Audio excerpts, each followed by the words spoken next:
자, 오늘 부활절 두 번째 주일인데 부활 인사 한번 하실까요? 주님께서 부활하셨습니다.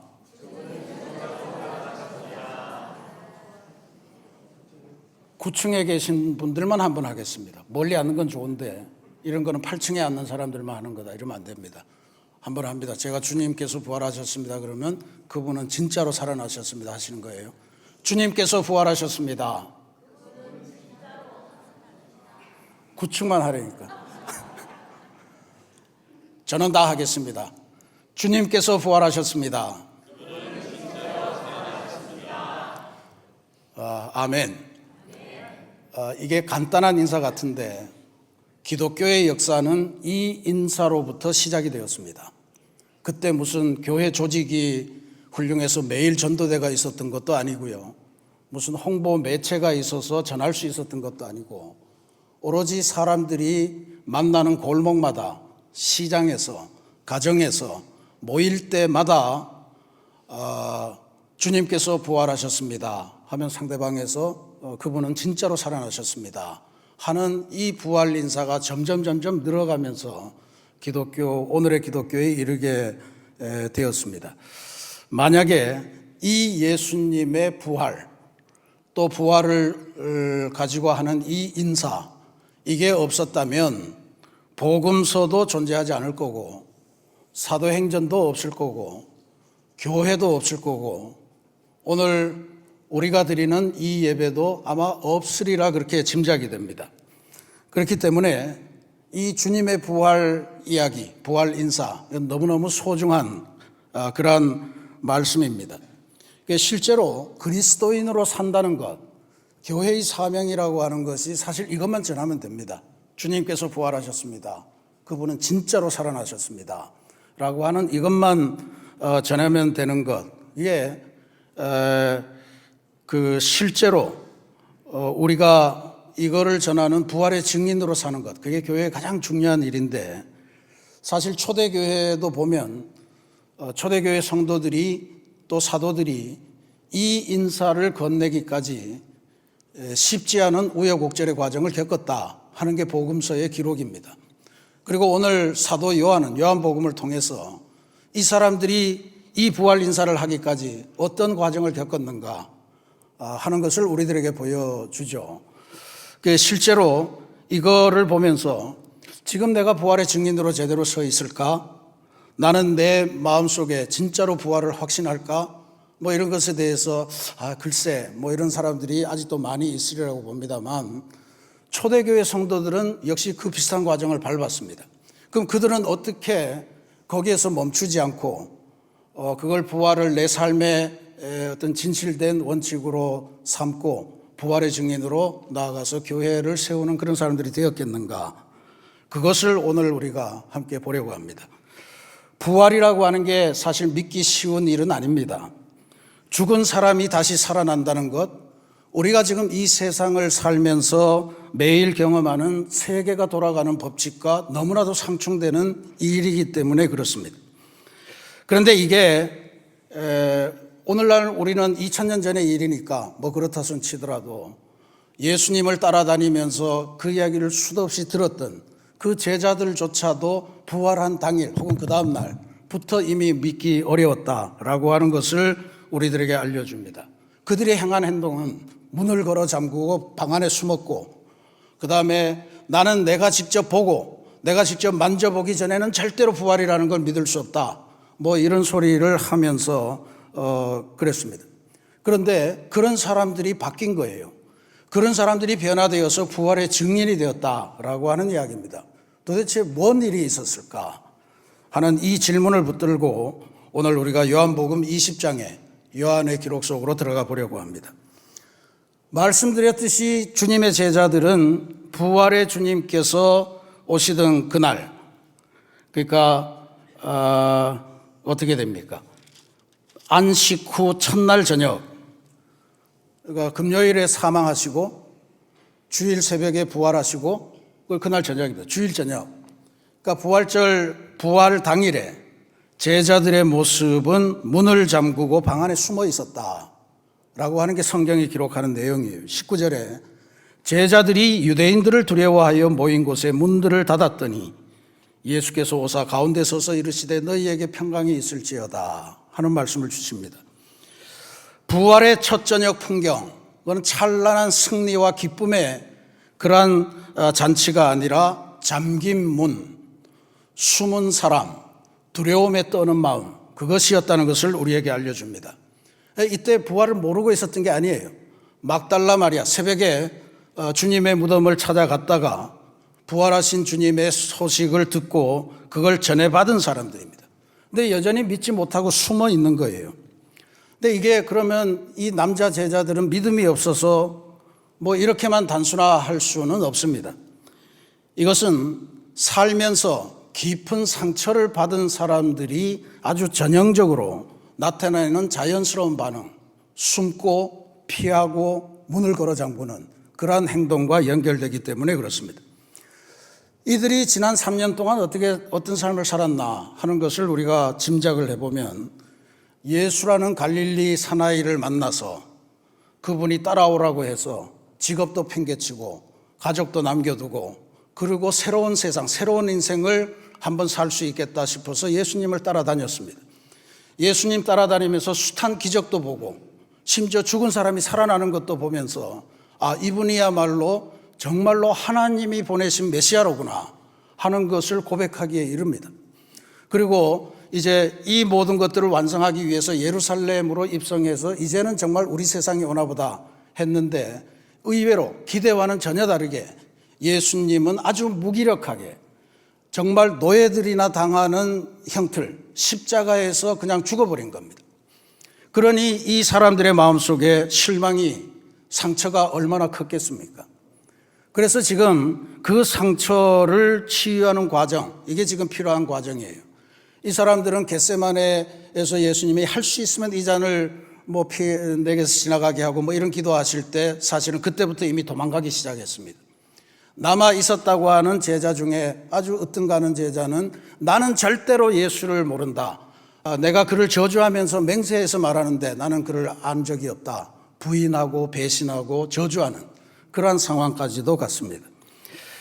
이게 심리학자들이 연구하는 바를 따르면 당시 제자들의 마음속에는 죄책감도 있고 또 죄책감보다 더 심하게 수치심, 부끄러움이 있었다. 이렇게 분석을 하더군요. 브레네 브라운이라고 하는 신학자가 우리가 살면서 죄책감이라는 게 있고 수치심이라고 있는데 비슷한 양상을 가졌지만 굉장히 다르다. 이렇게 구분을 합니다.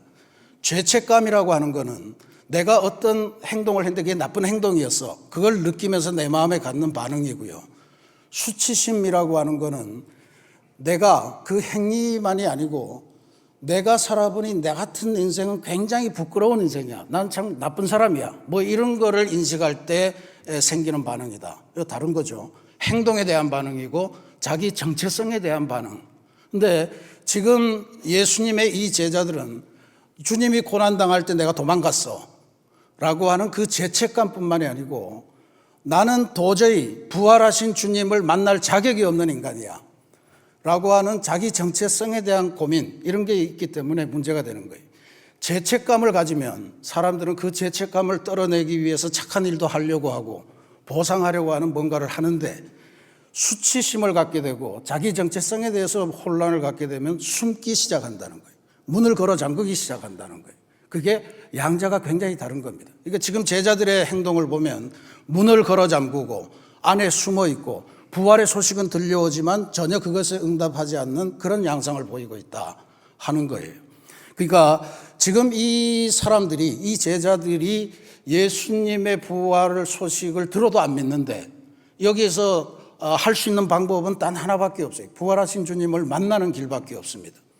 그래서 예수님께서 지금 이 부끄러움으로, 수치심으로 자기 정체성에 대한 혼란을 가진 이 사람들을 치유하기 위해서 그냥 들어오시는 거예요. 문을 잠궜는데 예수께서 오사 어떻게 들어왔는지 알 수가 없어요. 신비의 현상입니다. 뚫고 들어오셨든 문을 부수고 들어오셨든 그냥 정말 신비스러운 모습으로 그냥 문을 투과하셨든 어떤 형태로든 예수님께서 찾아오셨다. 찾아오셔서 너희들 왜 도망갔냐? 너희들 그 정도밖에 안 되냐? 꾸중과 혼란을 하신 것이 아니고 예수님의 일성은 평강을 빌어주는 것이었습니다. 너희에게 평강이 있을지어다. 이게 예수님이 우리를 부활의 증인으로 만드는 그런 방법입니다. 우리가 먼저 문을 열어야 주님이 들어오시는 것이 아니고 주님께서는 우리가 준비되어 있지 않을 때도 우리를 부활의 증인으로 새로운 관계를 형성하시기 위해 우리 속을 뚫고 들어오시는 분이시다라고 하는 것을 오늘 말씀을 통해서 우리가 확인할 수 있습니다. 우리가 문을 열고 기다리는 게 아니고요. 주님께서 먼저 오심으로 우리의 마음 문이 열리게 된다라고 하는 사실입니다. 아마 부활절기를 기쁨으로 살아가야 되는데 그렇지 못하고 여러 가지 인생의 번민, 번뇌 이런 것들로 시달리는 분들이 많을 겁니다. 복잡한 심정을 갖고 이 자리에 앉아 계신 분들, 우리의 내면으로 뚫고 들어오시며 너희에게 평강이 있을지어다 위로해 주시는 주님과 만나시는 역사가 있기를 기도드리겠습니다. 근데 또 하나의 부류가 있습니다. 문을 잠그고 숨어서 현실을 피하는 데 그치지 않고 나는 내가 직접 보고 내가 직접 만져봐야 믿겠다라고 하는 마음도 지금 여기 소개되고 있는데 그것도 오늘 우리가 갖고 있는 마음이에요. 25절에 이렇게 되어 있습니다. 도마가 이르되 내가 그의 손의 못자국을 보며 내 손가락을 그 못자국에 넣으며 내 손을 그 옆구리에 넣어보지 않고는 믿지 아니하겠노라. 이 구절 때문에 도마는 지난 2000년 동안 의심 많은 제자라고 하는 별명을 달고 다녔습니다. 제가 늘 생각하지만 도마로서는 굉장히 억울한 별명이다. 그런 생각을 할 수가 있습니다. 자세히 읽어보면 너희들은 보고 알았는데 나는 아직 본 적이 없어. 그러니까 내가 보고 내가 만져보기 전에는 그게 잘 나한테는 들어오지 않아. 그래서 이 이야기를 전한 거예요. 그래서 나도 보고 싶다라고 하는 말을 한 건데 그걸 의심이 많다. 이렇게 지금 해석이 돼서 그 도마가 12제자들 안에서 가장 믿음이 없는 사람이어서 그런가 그렇게 해석하시면 곤란할 것 같아요. 사실 오늘날에 비추어서 봐도 도마의 요구는 굉장히 정당합니다.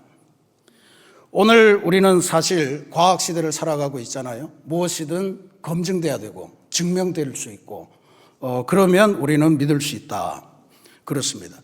직접 증명되면 믿을 수 있다. 그건 과학시대에 그럴 수 있다고 보고 특별히 오늘날 21세기 들어와서 수많은 소식을 전하는 매체들이 있는데 이 시대의 제일 큰 문제가 가짜뉴스입니다. 거짓된 정보가 너무 많이 흘러다녀요. 그래서 이 시대에 제일 중요한 우리들의 삶을 살아가는 생존에 필요한 역사가 팩트 체크입니다. 그러니까 이게 진짜냐, 진짜 소식이냐 하는 걸 하는 거잖아요. 우리한테 다급한 전화가 걸려오는데 그 전화에 우리 아들이 지금 어디 가서 교통사고를 당했는데 빨리 가서 이 병원에 입원을 시켜야겠는데 보호자가 없어서 안 되니 당신이 나한테 돈을 보내면 내가 대신 보호자 노릇을 해서 입원시켜주겠다. 그래서 훌라당 보내시잖아요. 그러면 알고 보면 아무 일도 없었고 우리 아이가 그 다음에 꼭 전화해서 나 밥 먹으러 가도 돼. 이런 전화 온다는 거 아닙니까? 이른바 보이스피싱. 이런 세상 속에서 절대로 팩트 체크하지 않은 사실에는 우리 마음이 이제는 더 이상 안 움직이게끔 되어 있습니다. 그런 상황에 직접 확인하기 전까지는 믿지 않겠다라고 하는 것은 아주 전형적인 도마의 태도 아니겠습니까? 그러니까 그거는 어리석음이 아니고 이 시대를 살아가는 우리의 생존의 중요한 지혜요, 생존 방식이다 하는 것을 생각합니다. 근데 도마가 지금 겪고 있는 아픔은 그런 것보다 더 심하죠. 도마가 1차적으로 문제가 되는 것은 부활 첫날 저녁에 도마가 다른 제자들에게서 벗어나서 혼자 있었다라고 하는 것 아닙니까? 그러니까 부활의 소식에서 누락이 되고 그 다음에 그런 도마를 두고 8일 뒤에 제자들이 다시 모이는데 주님이 다시 가실 필요가 없었을 텐데 굳이 가신 걸 보면 도마를 위해서 일부러 찾아가신 거예요. 일부러 찾아가셔서 도마가 마음속에 갖고 있던 그 이야기, 그것을 그대로 들어주십니다. 사람들은 지금 부활의 소식이 와서 기쁜데 그리고 다시 이제 문을 걸어 잠궜는데 근데 도마는 여전히 그 이야기에 포함이 되지 못하고 있습니다.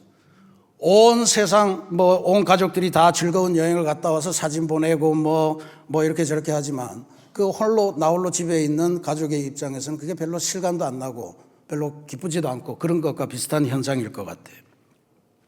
근데 예수님께서 도마를 포기하지 않으셨다라고 하는 게 성경의 기록입니다. 8일을 기다렸다가 이번에는 직접 도마를 만나시려고 다시 오셨습니다. 이런 말씀을 하세요. 27절에 내 손가락을 이리 내밀어 내 손을 보고 내 손을 내밀어 내 옆구리에 넣어보라.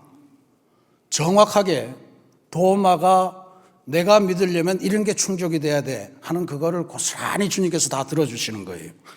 부활하신 몸에 갖고 있는 상처를 그대로 갖고 오셔서 도마에게 고스란히 내놓으신 것입니다.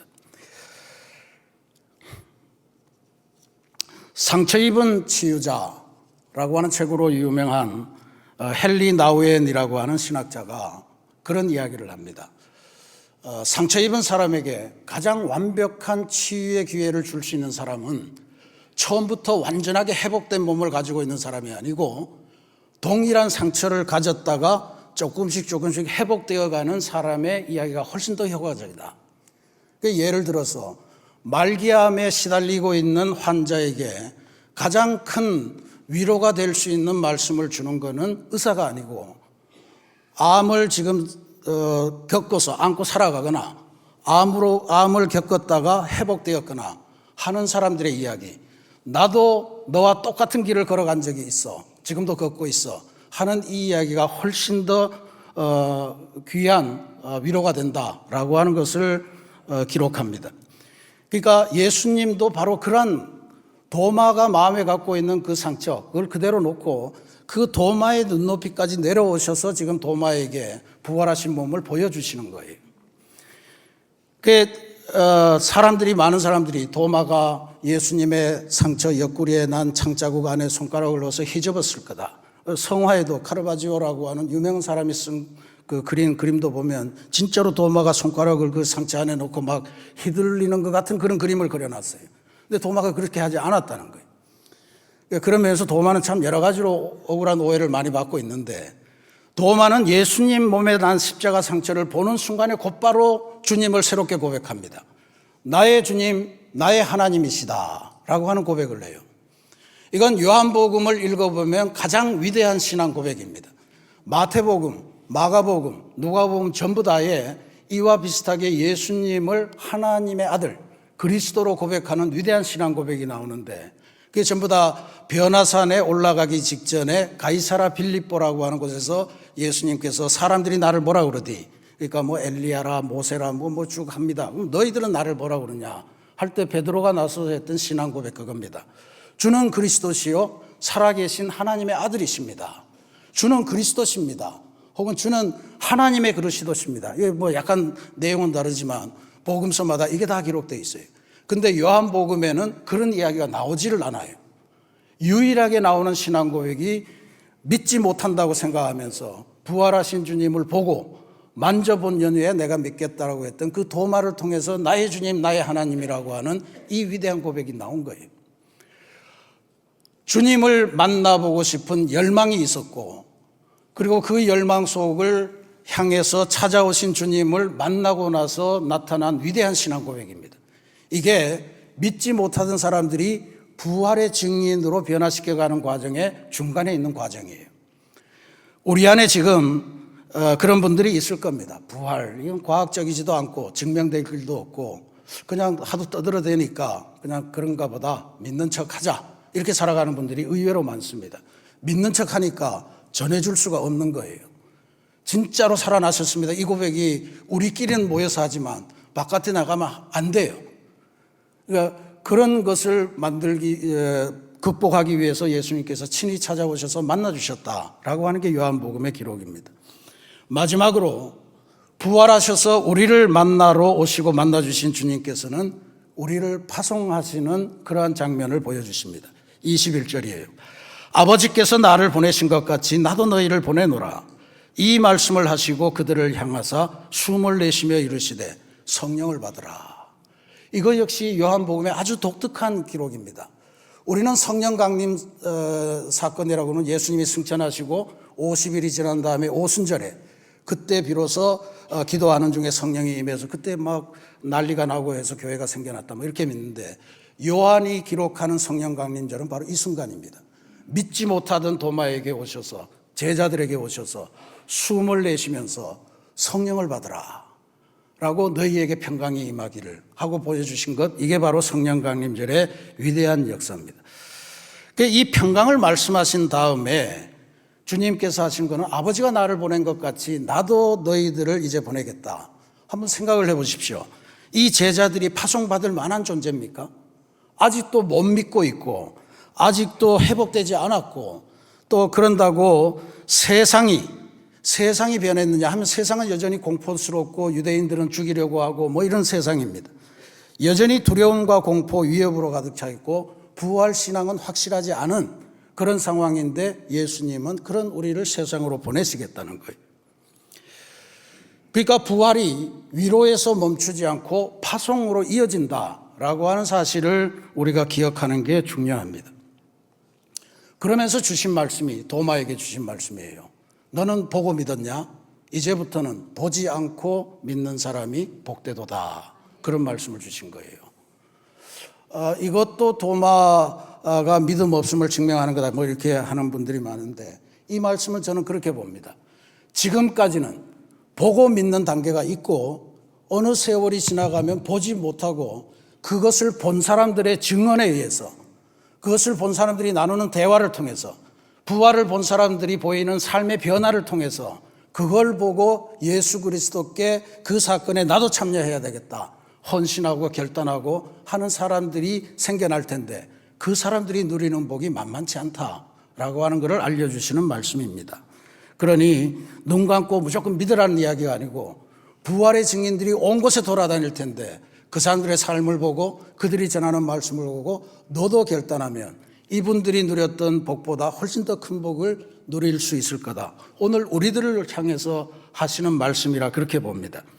그래서 31절에 요한이 결론을 맺으면서 이걸 이야기해요. 오직 이것을 기록하면, 앞에 30절에는 다른 수많은 이야기들이 많은데 오직 이것을 기록하면 너희로 예수께서 하나님의 아들 그리스도이심을 믿게 하려 하며 또 너희로 믿고 그 이름을 힘입어 생명을 얻게 하려 함이니라. 그러니까 오늘 이제는 더 이상 부활하신 주님을 실물로 볼 수 없는 이 시대를 살아가는 우리를 향해 주시는 말씀이에요. 우리에게도 여전히 부활의 증인이 될 기회가 남아있고 예수 그리스도의 부활의 생명이 우리에게 임해서 우리도 그 생명을 누리는 그러한 존재가 될 수 있게 한다, 그런 말씀입니다. 그러니 우리가 전도할 때 너 아직 부활 못 믿냐? 아직도 그게 안 믿어지냐? 뭐 이런 걸 자꾸 체근하고 그 안 믿어지는 거 어떡합니까? 대신에 도마처럼 나는 보고 또 만져보고 그러고야 믿겠다. 아니면 나 이거 싫어서 못 가. 교회 가자 그러면 그런 이야기 하는 분들 많습니다. 나는 진짜 교회 갈 자격이 없는 사람이야. 내가 살아가는 삶을 보면 알아. 그러니까 지금 나는 교회 가면 안 되고 내가 조금 더 이 생활을 하다가 정리가 되고 죽기 직전에 한번 가볼게. 뭐 이런 분들이 있잖아요.